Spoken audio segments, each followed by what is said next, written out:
Internet,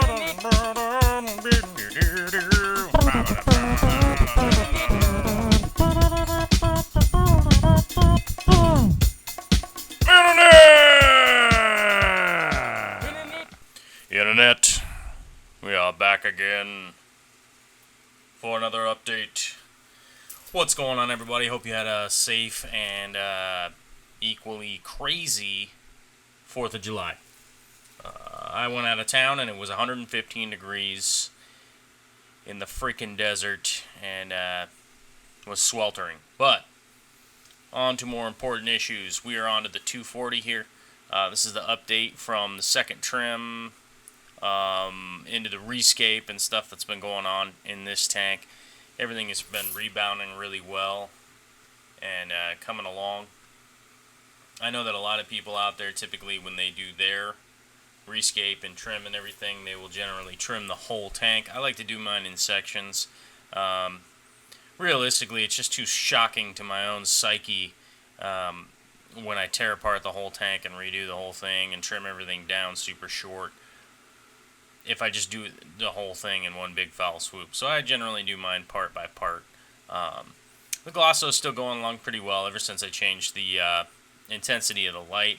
I was kind of bleaching out the center section of the carpet with generally just kind of too much light. It was just a little bit out of control. And so I removed some lights out of the situation, and it's been doing a lot better.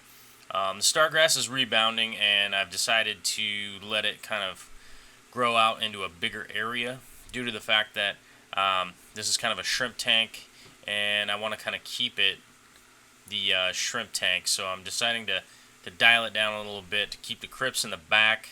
A big areas of Stargrass, Ludwigia, Glosso, and a few other things. Of course, I've got just piles and piles of Java Fern. Just gotta make up my mind exactly what I'm gonna do with all that. As a matter of fact, I actually found some. What do you call it? I can't remember the name of it all of a sudden.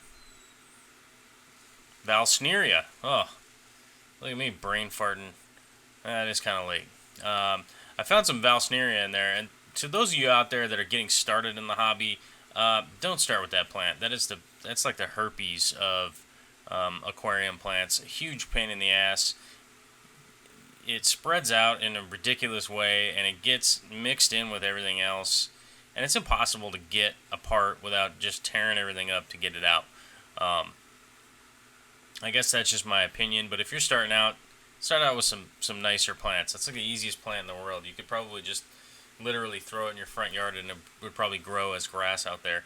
And don't quote me on that. I'm just goofing, but I've seen it grow in tanks without even a light on it. So there is that, and I guess that's just my my little tidbit of the week, I suppose, with what's going on there. Otherwise, the shrimp colony is going amazingly in here. Pretty much every shrimp that I got now is.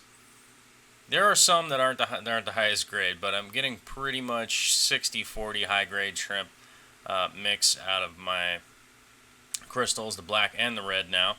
I'm actually at a point where I probably need to order about 40 or 50 of a different strain and sell off, or not of a different strain, but a different gene pool, and sell off, a couple hundred just to get them moved out and get some new genes into there. Most of the shrimp that I have, I've had for about 2 years, and they've been breeding all together. And I want to go ahead and get some more genes in there just to kind of hardy them up a little bit. It's probably just the smart move at this point. The other day I was kind of doing the math on exactly what was where they were at and what's been going on with them. Oh, and there's Javi's moss ball. Look at that. The moss ball popped up and just blew my mind.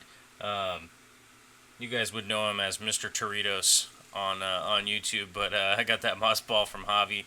Javi, I'm taking care of the moss ball. It's doing fantastic. But as far as the shrimp go, they're doing fantastic. I just want to get some genes mixed in.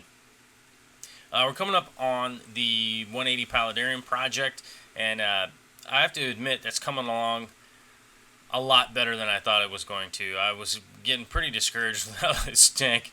I mean, I've been through hell and high water with this tank, but things are really starting to shape up now. Once I just decided to get a little bit patient with it and get back to doing things the way that I normally do instead of trying to go in a bum rush and get everything done in one day, things have started working out a lot better. You got to remember that in this hobby. You got to have a little bit of patience. If you don't, it is not going to work out very well for you.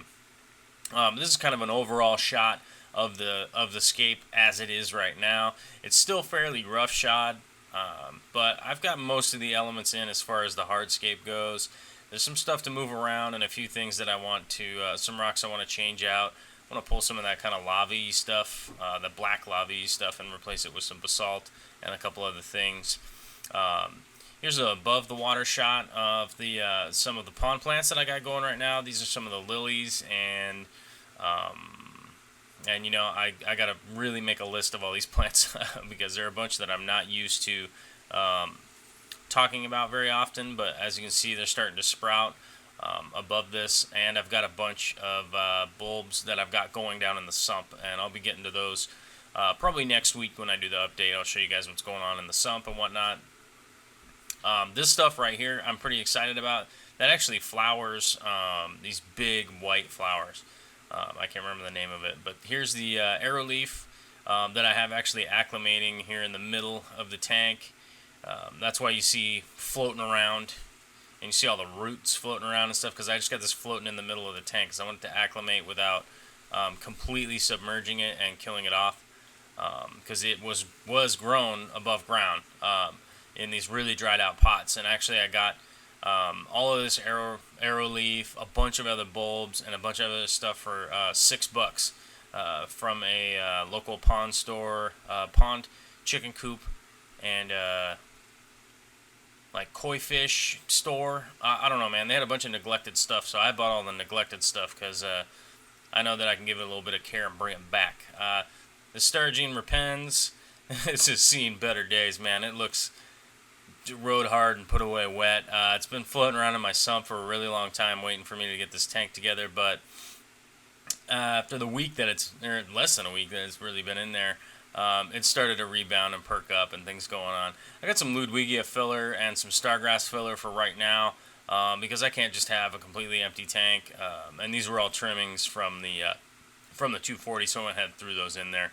I've also got the 2 more pots for the back that are going to be going along the back there, and I have decided to paint the back of this tank black. I've got a brown piece of butcher paper just hanging over the back now, so you can see it's not like you're looking through. You see the back, and just because this tank is so scratched up and whatnot, I'm just giving up on the fact that I'm going to even polish it at any point in time.